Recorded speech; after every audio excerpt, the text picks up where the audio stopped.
সুপ্রিয় শিক্ষার্থীরা আমার, আশা করি ভালো আছো।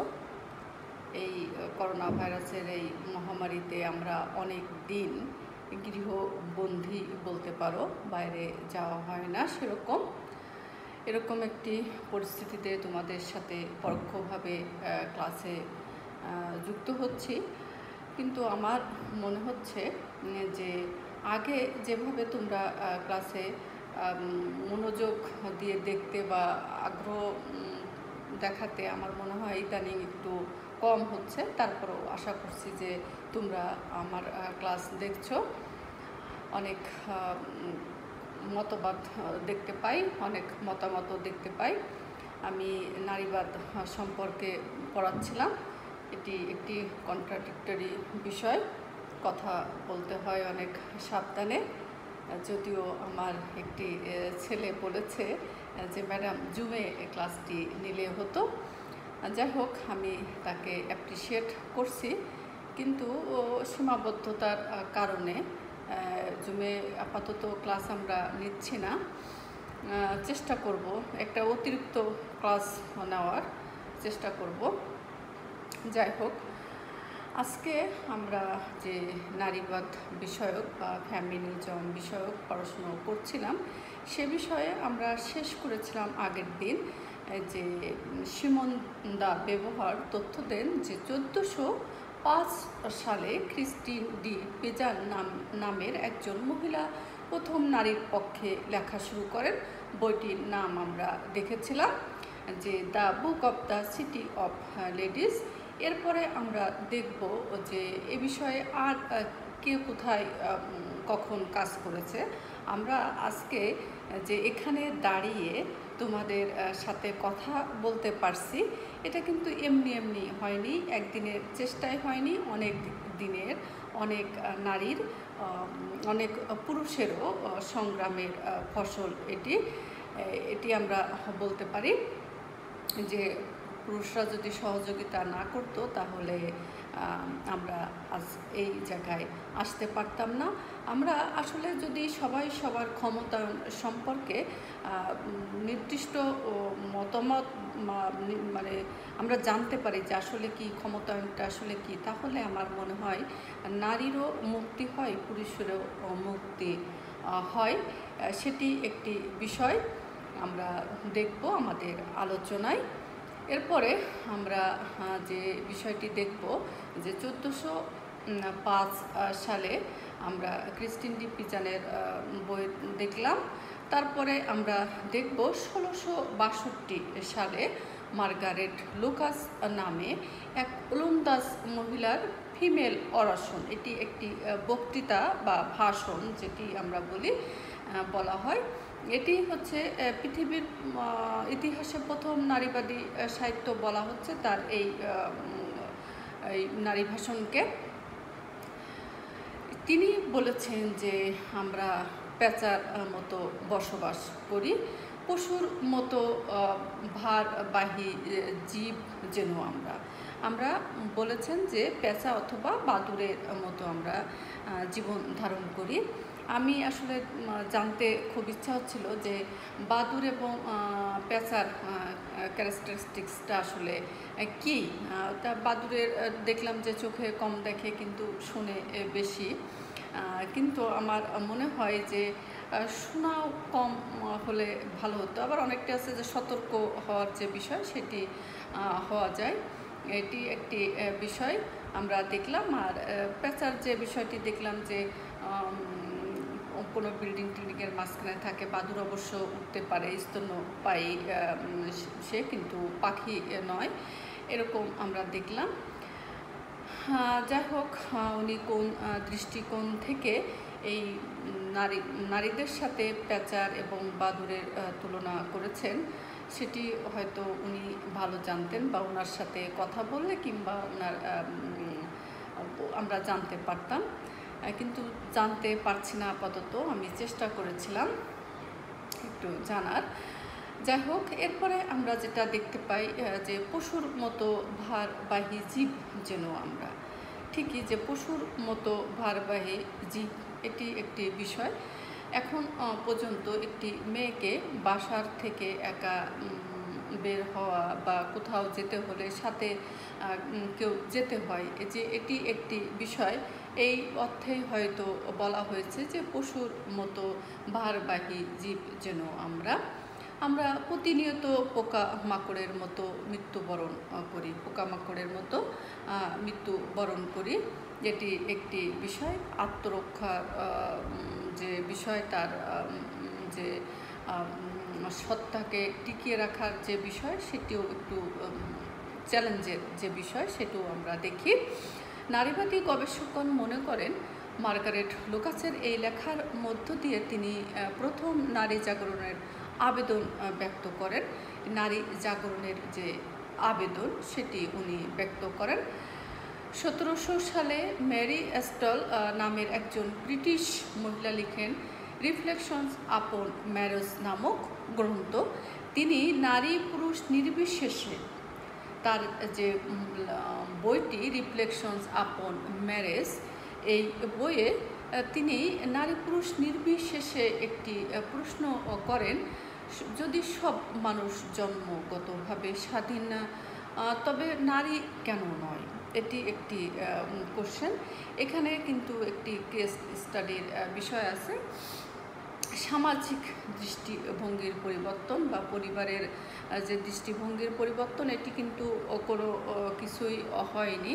আমি দেখেছি যে কোনো ছেলে যদি শ্বশুরবাড়ি ঈদ করে, তাহলে হয়তো বলা হয় ওর কি বাবা মা নাই, ওর কি বাড়ি নাই যে ও এখানে শ্বশুরবাড়ি ঈদ করতে এসেছে।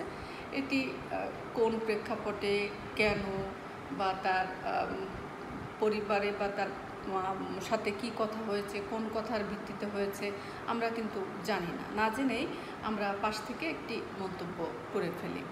আবার অনেক জায়গায় দেখা যায় যে স্বামী ধরেই নেয় যে কাজের সূত্রে হয়তো স্বামী স্ত্রী দুইজন বাইরে আছেন, তারা বছরে 2 বার ঈদ করতে যান, কিন্তু স্বামী ধরেই নেয় যে 2 বারই স্ত্রী এবং সন্তান তার সাথে তার বাড়ি ঈদ করতে যাবে। এই মেয়েটির আসলে বাবার বাড়ি যাওয়ার কোনো প্রয়োজন আছে কিনা, সে যেতে চায় কিনা, হয়তো সেটা সে মনেই করে না। এটাই মনে করে তার অধিকার। সব ক্ষেত্রে সমান সেটি আমি বলছি না, কিন্তু অনেক ক্ষেত্রে এরকম হয়ে থাকে। এটি আলোচনার মাধ্যমে হওয়া উচিত। আমার যেটি মনে হয় যে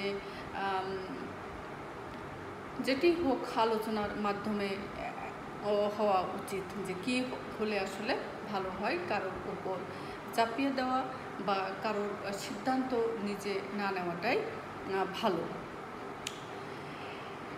এটি একটি বিষয়। এটি কিন্তু আমি দুটো কেস স্টাডি বললাম। এটি আমার ব্যক্তিগত কোনো অভিমত নয়।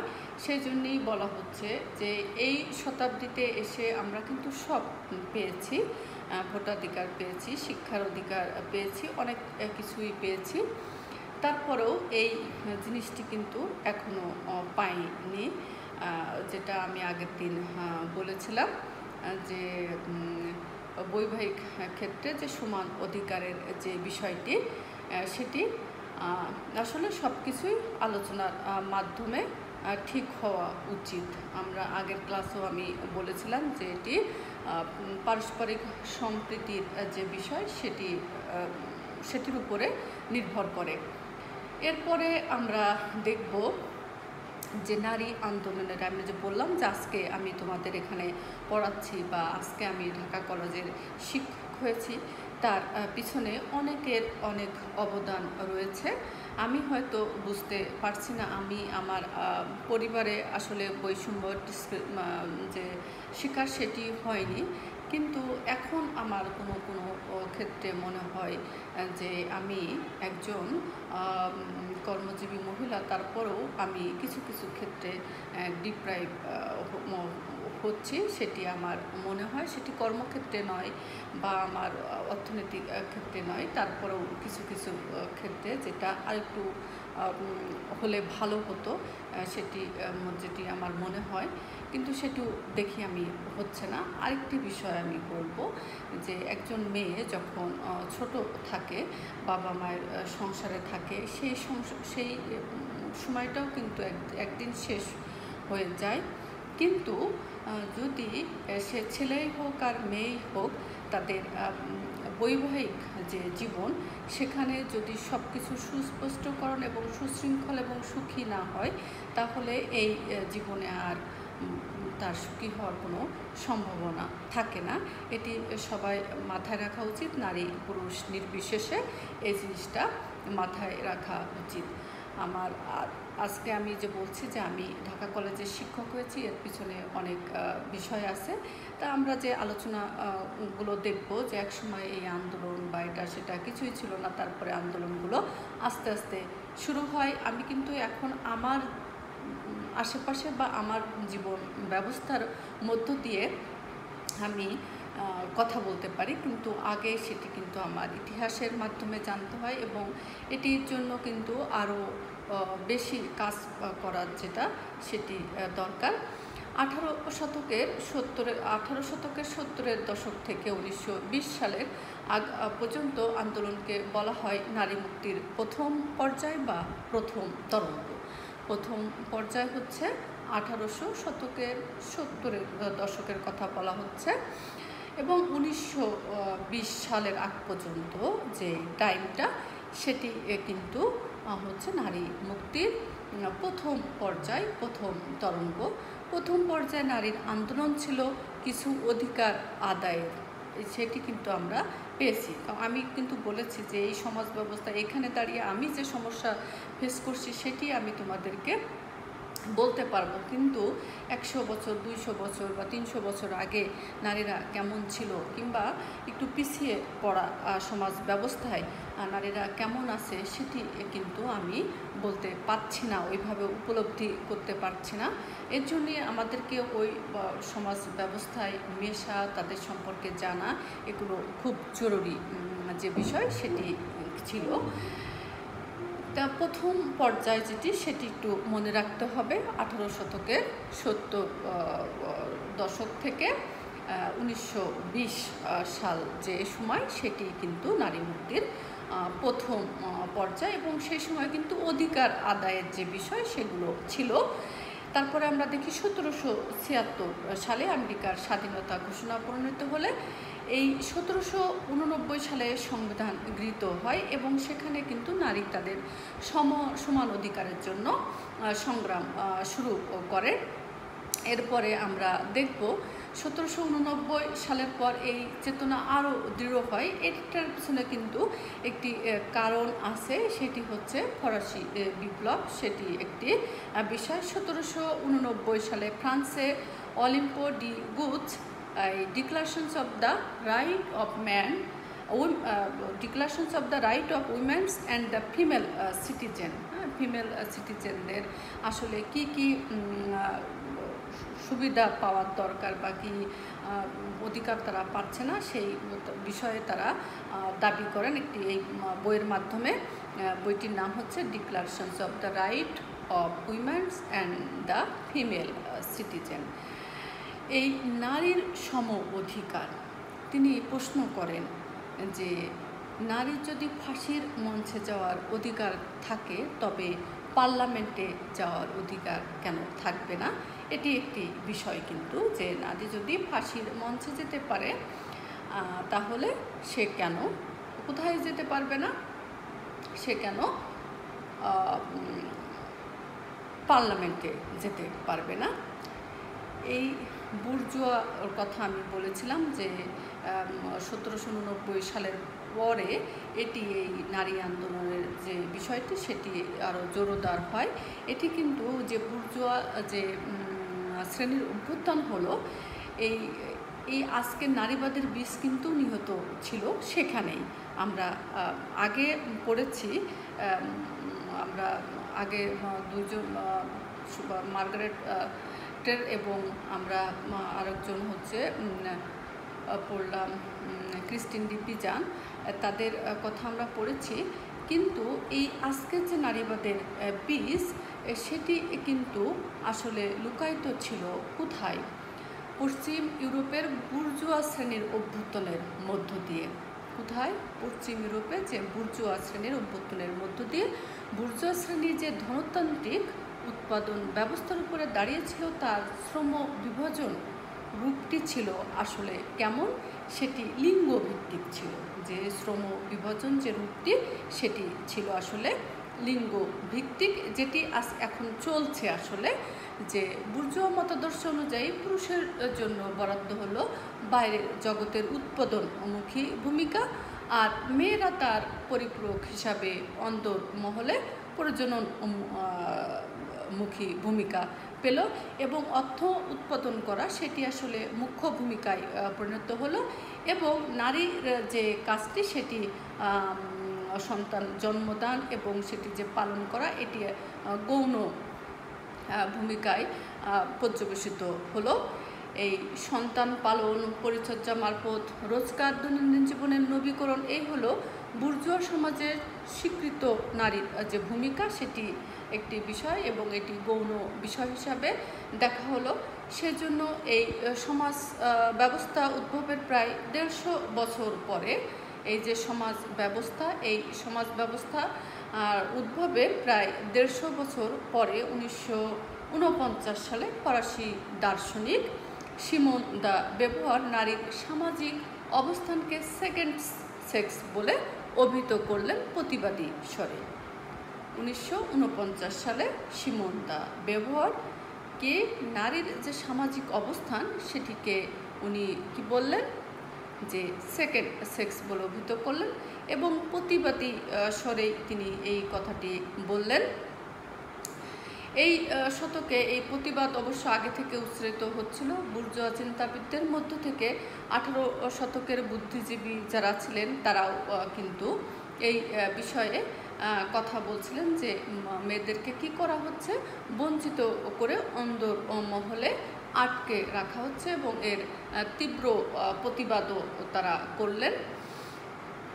এরপরে আমরা দেখি নারীবাদী চিন্তায় যিনি অন্যতম পথিকৃত মেরি উলিস্টনক্রাফট লিখেন vindications of the right of man, vindications of the right of man, vindications of the right of women, দুটি যে বই সেটি লিখেন।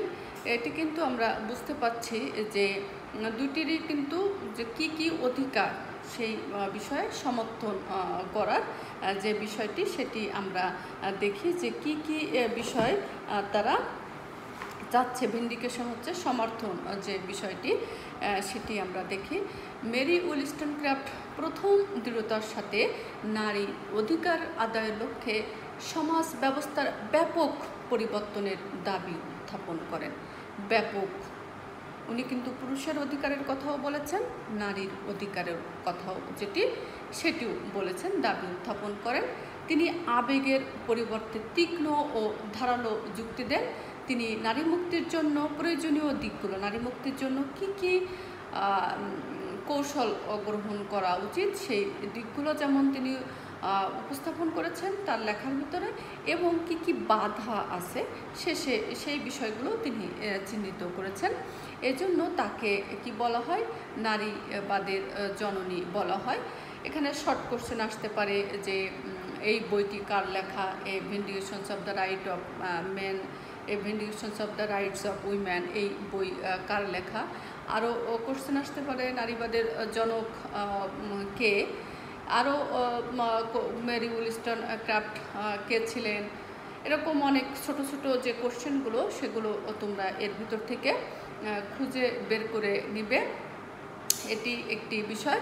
আমরা বলছি আজকে আমরা ভোটাধিকারের জন্য সংগ্রাম করছি না, আজকে আমরা শিক্ষার জন্য সংগ্রাম করছি না, আজকে আমরা চাকরি পাওয়ার জন্য সংগ্রাম করছি না, কিন্তু এগুলো কিন্তু আমরা রাতারাতি পেয়ে যাইনি। আমরা প্রথমেই যে কথাটি বলছিলাম বেশি দিন আগের কথা না, বেগম রোকেয়ার সময়ও আমরা দেখেছি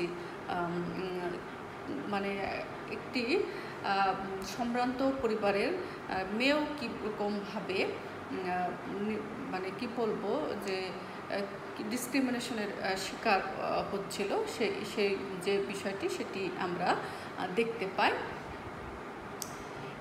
তিনি ভোটাধিকার, অভিন্ন শিক্ষা ব্যবস্থার জন্য নারী সমাজকে সংগ্রামে উদ্বুদ্ধ করেন।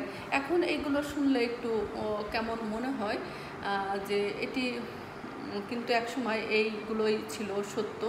যেমন ভারতবর্ষে সতীদাহ প্রথা ছিল, তারপরে আমরা দেখি যে বিধবা বিবাহ প্রচলন করা হয়, এবং সমাজে বা জাতে ওঠার জন্য একটি মেয়েকে অনেক বয়স্ক কুলীন ব্রাহ্মণের সাথে বিবাহ দেওয়া হয়, এবং একজন ব্রাহ্মণের অনেক বউ থাকতো। সে খাতা থাকতো তার কোথায় কবে বিয়ে করেছেন। তাহলে দেখো যে নারীর অবস্থা কেমন ছিল, এটি আমরা বুঝি। যদি আমরা ইতিহাস যদি পড়ি আমরা, তাহলে অনেক কিছুই জানতে পারি। দার্শনিক জন স্টুয়ার্ট মিল ও তার স্ত্রী স্টুয়ার্ট হ্যারিয়েট টেইলর মিল এবং স্টুয়ার্ট হ্যারিয়েট টেইলর মিল যৌথভাবে যুক্ত হন নারী মুক্তির আন্দোলনে। জন স্টুয়ার্ট মিল এবং তার স্ত্রী স্টুয়ার্ট হ্যারিয়েট টেইলর মিল, তারা স্বামী স্ত্রী দুইজনই যুক্ত হন নারী মুক্তির আন্দোলনে। আমি প্রথমেই বলেছিলাম যে নারীর যে আজকের যে সামাজিক অবস্থান, এটার পিছনে কিন্তু পুরুষের অনেক ভূমিকা ছিল। সবাই একরকম না। আমরা দেখেছি রাজা রামমোহন রায়, তারপরে ঈশ্বরচন্দ্র বিদ্যাসাগর, এনাদেরকে দেখেছি, কাজী নজরুল ইসলামকে দেখেছি। আচ্ছা, প্রথম স্বামী স্ত্রী যুক্তভাবে লেখেন early essays on marriage and divorce, এবং জন স্টুয়ার্ট মিল একা লেখেন দ্য সাবজেকশনস অফ উইমেন, এবং এই স্ত্রী স্টুয়ার্ট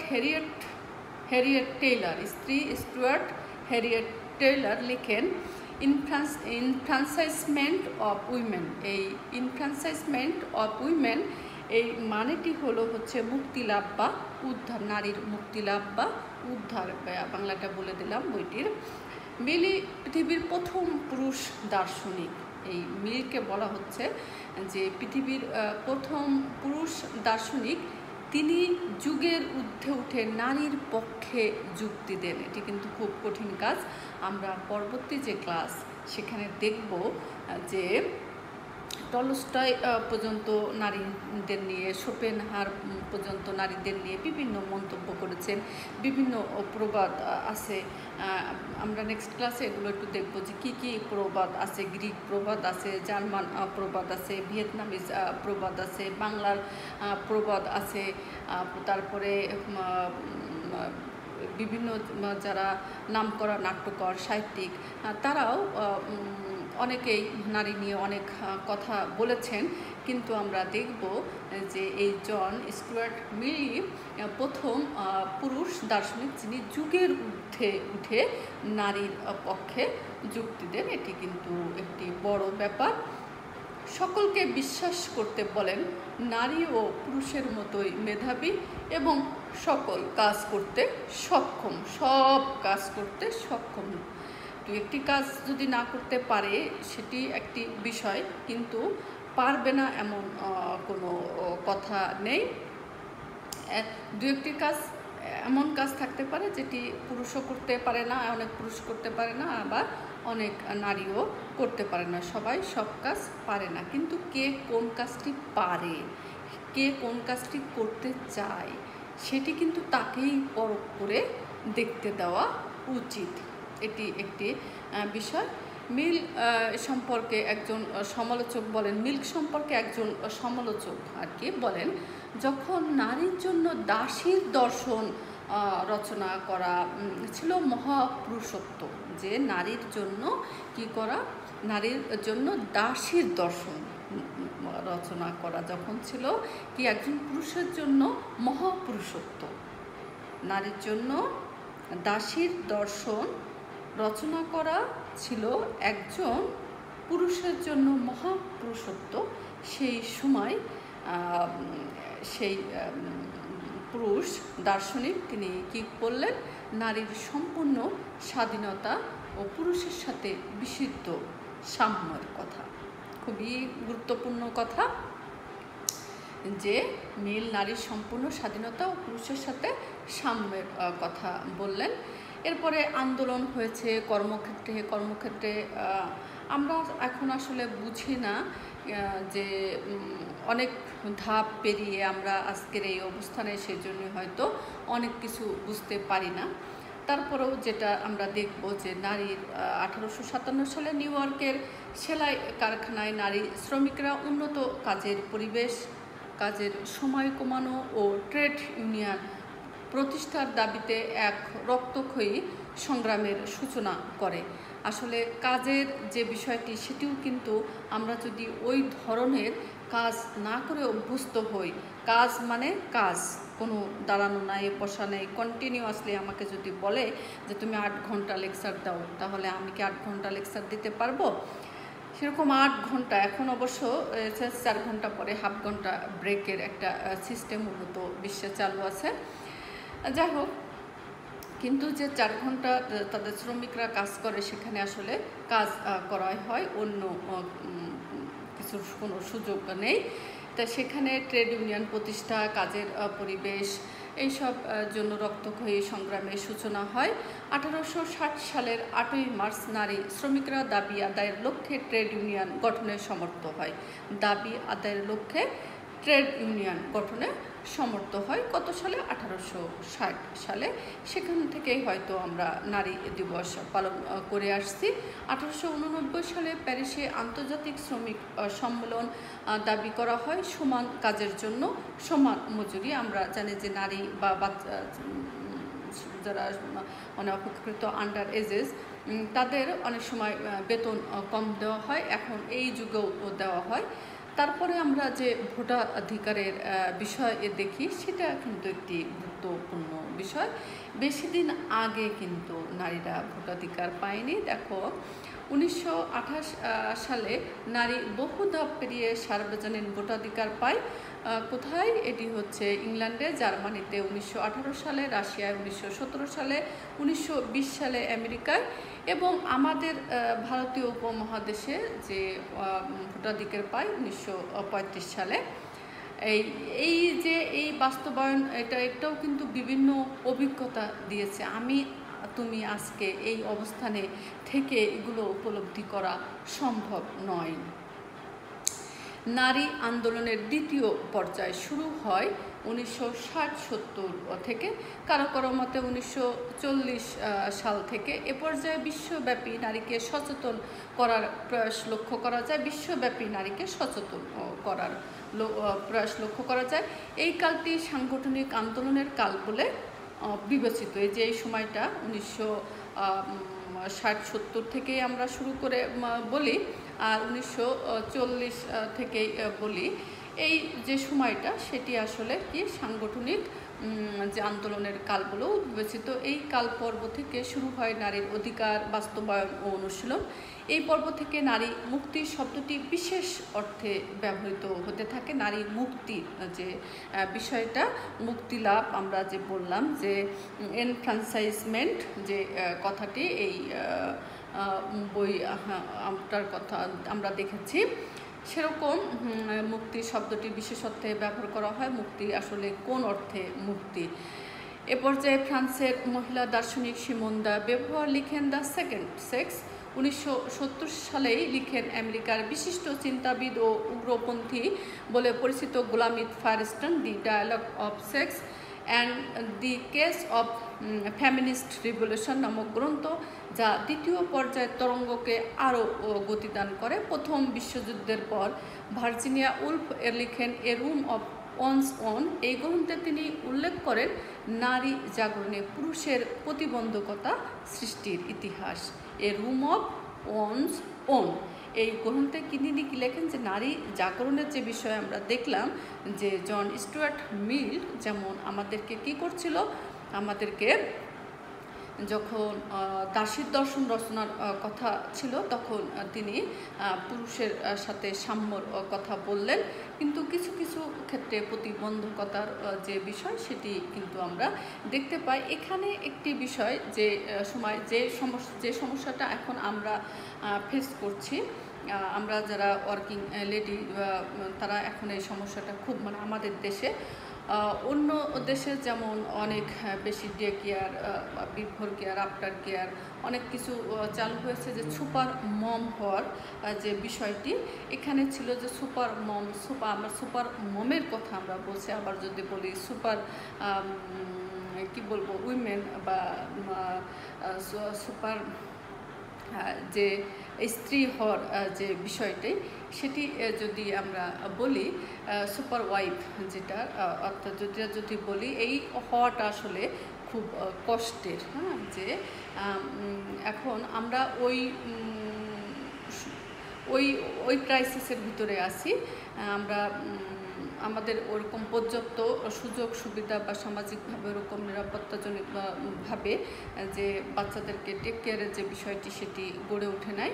এই যে বিষয়টি, এই সমস্যার ভিতরে আমাদের দেশে আমরা অবস্থান করছি, কিন্তু অন্য দেশে পরিশ্রম অনেক হলেও অন্তত ডে কেয়ার, আফটার কেয়ার স্কুলে থাকে, এবং আরও যে বিষয় থাকে অনেক চাইল্ড কেয়ার যেটা, সেটি থাকে, যেটি আমাদের দেশে নাই। এটি ওই সময়ে ওই সব দেশের কথা বলা হয়েছে। এটি একটি সমস্যা, নারীর কাজে যাওয়ার জন্য এই যে সমাজ বাচ্চার যে নিরাপত্তার যে বিষয়টি, এটি একটি বিষয়। এরপরে আমরা তৃতীয় পর্যায়ে দেখি, নারী আন্দোলনের তৃতীয় পর্যায় 1990 সাল থেকে শুরু। নারী এ পর্যায়ে অনেক দূর এগিয়ে যায়। নারী নেতৃবৃন্দ বিশ্বের উপনিবেশ শাসিত নারীদের প্রান্তিক অবস্থানের বিষয়টি বিবেচনায় আনে। নারী নেতৃবৃন্দ কী করে, যে উপনিবেশে যে শাসিত নারী, তাদের কথাও চিন্তা করে এই সময়। তারপরে যারা ব্ল্যাক উইমেন, তাদের কথাও চিন্তা করে। তারপরে মধ্যপ্রাচ্যের যেসব নারীদের করুণ দশা, তাদের অবস্থা নিয়েও বিশ্লেষণ করে। মধ্যপ্রাচ্যের একজন রাজরানী বলা হয়, একজন সে ধনীর স্ত্রী, কিন্তু সে তার অনেক দাসী থাকলেও সে তার নিজের জীবনেও অনেক ক্ষেত্রে দাসীর মতোই, কারণ তার কি নেই, স্বাধীনতা নেই। যে স্বাধীন যে বিষয়টি, সেটি কিন্তু নেই। দেখবা যে জীবনে স্বাধীনতার না থাকে, সেই জীবনটি আসলে অনেক কষ্টের। আমার যদি ইম্বার্গো দিয়ে দেওয়া হয়, এটি একটি কষ্টের জীবন হয়। তবে এই পর্ব থেকে গড়পড়তা সারা বিশ্বে নারী অর্জন করেছে শিক্ষা, চাকরি, 90-এর দশক থেকে শুরু করছে, এবং আমরা দেখি ভোটার অধিকারও অনেক আগে পেয়ে গেছে। এখন এ পর্যায়ে তাদের স্লোগান আসলে কিসের বিরুদ্ধে? ওই যে সহিংসতার বিরুদ্ধে সংগ্রাম। এখন অনেক কিছুই অর্জন হয়েছে, এখন যে পর্যায়ে তাদের স্লোগান হলো সহিংসতার বিরুদ্ধে যে সংগ্রাম, সেটি। নারীবাদ কেবলমাত্র নারীর সামাজিক ও রাজনৈতিক অধিকার বোঝায় না, নারী সত্তার বোধ ও স্বরূপ উন্মোচন করার দিকটিও গুরুত্বপূর্ণ। নারী সত্তারকে বোধ এবং স্বরূপ উন্নয়ন করা, এই বোধে এবং স্বরূপের কথা আমি আগের দিন বলেছিলাম। প্রতিদিনের সাদামাটা জীবনের জগৎ থেকে জ্ঞানের জগতে প্রবেশ করলে আমরা দেখি এ জগতে পুরুষকে মানুষ আবিষ্কার করেছে বৌদ্ধিক সত্তা হিসাবে। প্রতিদিনের যদি আমরা আমাদের জীবনকে আমরা বিশ্লেষণ করি, যেরকম বেগম রোকেয়া কিন্তু এটি খুব ভালোভাবে দেখিয়েছেন, যে সমাজের একটি বড় অংশ নারী এবং একটি অংশ পুরুষ। তাই একটি গাড়ির একটি চাকা যদি উঁচু হয় আর একটি যদি নিচে হয়, তাহলে সেখানে কি হবে, কোনো ভারসাম্য থাকবে না। তাহলে আমরা পুরুষদের যদি শুধু বৌদ্ধিক সত্তা হিসাবে বিবেচনা করি এবং বৌদ্ধিক সত্তা হিসাবে গড়ে তুলি, আর মহিলারা অবৌদ্ধিক সত্তা, তাহলে তো সমাজের কোনো উন্নয়ন হবে না। নারীবাদকে নারী সত্তার সচেতনতা বিষয়ক মতবাদ হিসাবেও বিবেচনা করা হয়। নারীবাদকে কি বলা হয়, নারী সত্তার সচেতনতার বিষয়ক মতবাদ হিসাবেও বিবেচনা করা হয়। অনেক কিছুই আমরা সমাজ থেকে, পরিবেশ থেকে শিখি। এরকমভাবে নারী সত্তার যে নিজের যে যে বিষয়টি, সেটি আসলে কী করতে হবে, নিজের আদায় করে নিতে হবে। সেটি পারস্পরিক সম্প্রীতির মাধ্যমে নারীবাদ, নারী এ বিষয়ক দিকগুলো তুলে ধরতে চাই, কোনো সন্দেহ নেই। তাই বলে পুরুষ বিচ্ছিন্ন এক নারী জগতের ধারণার সাথে পুরুষ বিচ্ছিন্ন